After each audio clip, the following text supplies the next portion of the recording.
Olá, pessoal! Eu sou o professor Evânio. Essa figura linda que está aí na tela é o cara que vos fala e vamos hoje para mais uma aula de Química, desta vez com a correção do exercício sobre o modelo atômico de Bohr e suas aplicações.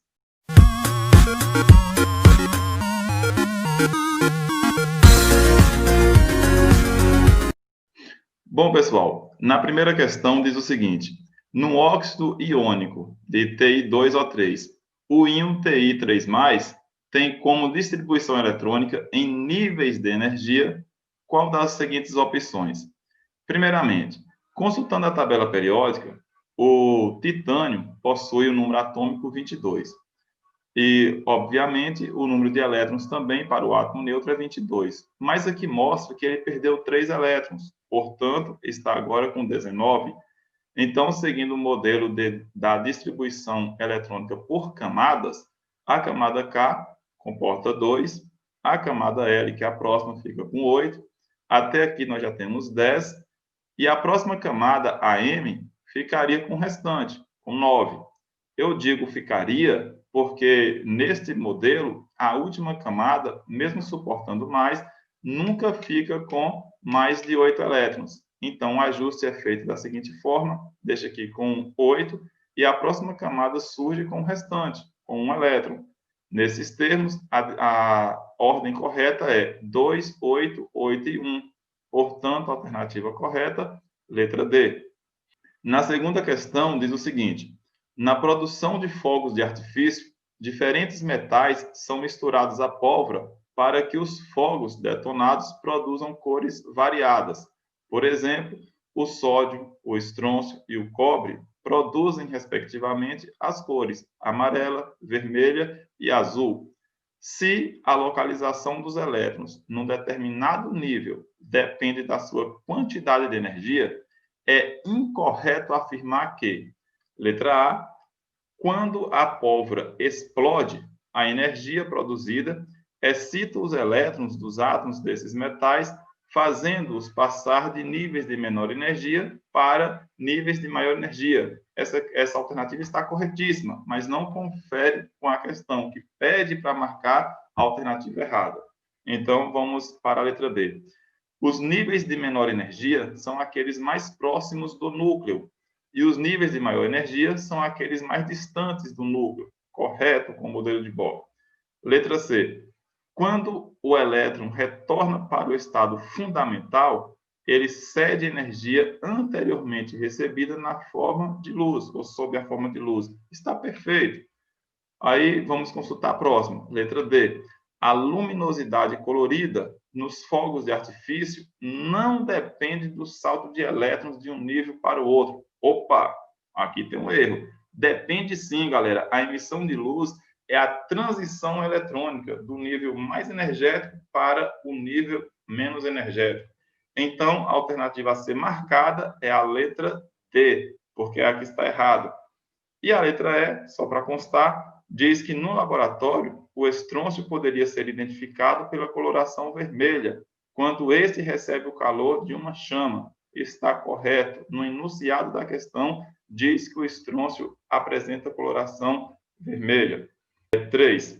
Escolha dentre as alternativas aquela que fornece as palavras corretas para preencher as lacunas vazias do enunciado relacionados ao modelo atômico estabelecido por Bohr.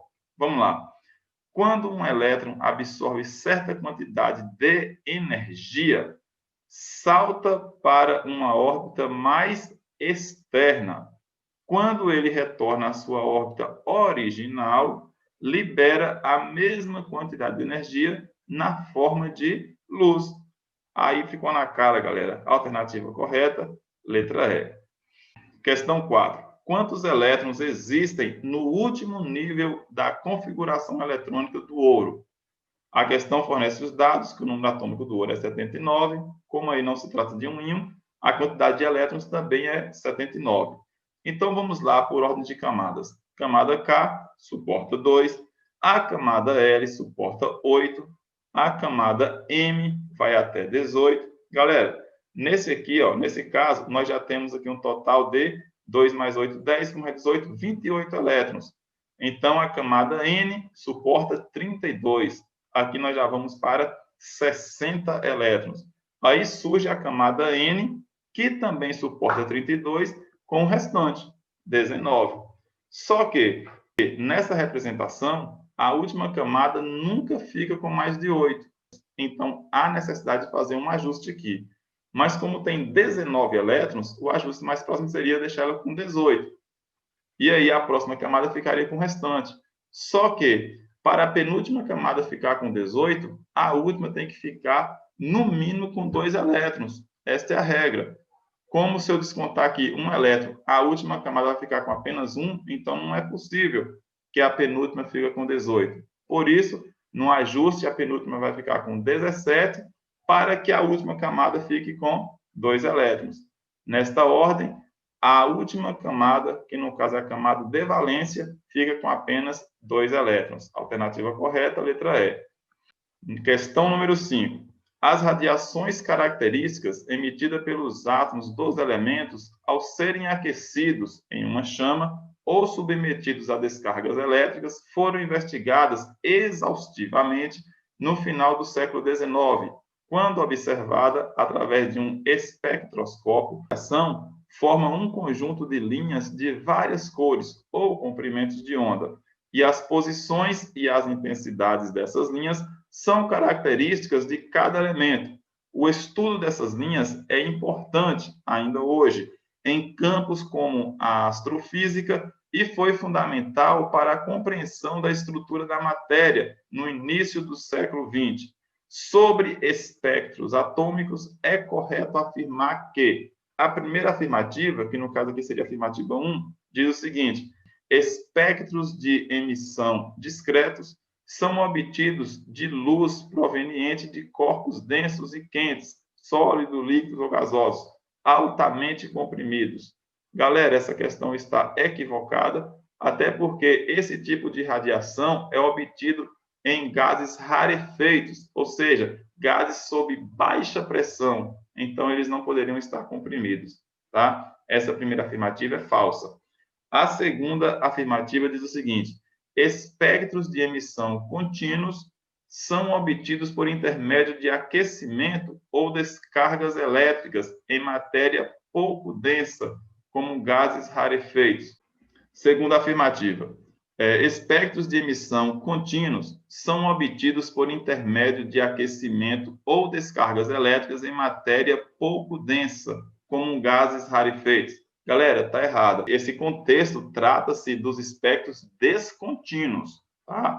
Então, a segunda afirmativa aqui está errada. Essa terceira afirmativa corresponde à afirmativa 4, né? Diz o seguinte: espectros de absorção apresentam linhas escuras que representam os comprimentos de onda de gases relativamente frios e rarefeitos, que se interpõe entre a luz proveniente de uma fonte que emite um espectro contínuo em um espectroscópio. Galera, essa aqui está perfeita, tá? A próxima afirmativa se trata da afirmativa 8.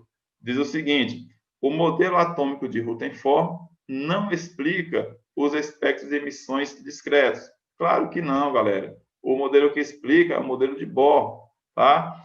A próxima afirmativa se trata da afirmativa 16. Diz o seguinte: o modelo atômico de Bohr teve sucesso em explicar o espectro de emissão do hidrogênio ao propor que os átomos emitem radiação quando um elétron sofre transição de uma órbita para outra e a frequência da radiação emitida. A próxima afirmativa, que corresponde a 16, diz o seguinte: o modelo atômico de Bohr teve sucesso em explicar os espectros de emissão do hidrogênio, ao propor que os átomos emitem radiação quando um elétron sofre transição de uma órbita para outra e a frequência da radiação emitida está relacionada às energias das órbitas através da equação.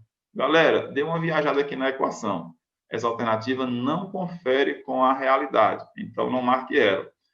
Próxima alternativa, que corresponde a 32, diz o seguinte: as regularidades nos espectros foram inicialmente interpretadas por fórmulas obtidas empiricamente, ou seja, experimentalmente, como a série de Balmer e a de Pasch e a de Lyman. Está perfeita.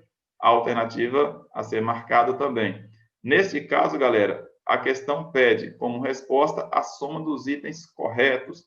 Então, a soma aqui nós temos os itens 4, 8, 32 e o total é 44. Pessoal, vamos ficando por aqui. Espero que vocês tenham gostado da correção. Caso ficou alguma questão duvidosa, que não tenha entendido muito bem, não esqueça de deixar nos comentários, que a gente faz questão de esclarecer essas dúvidas, tá? Peço a vocês que curtam o canal.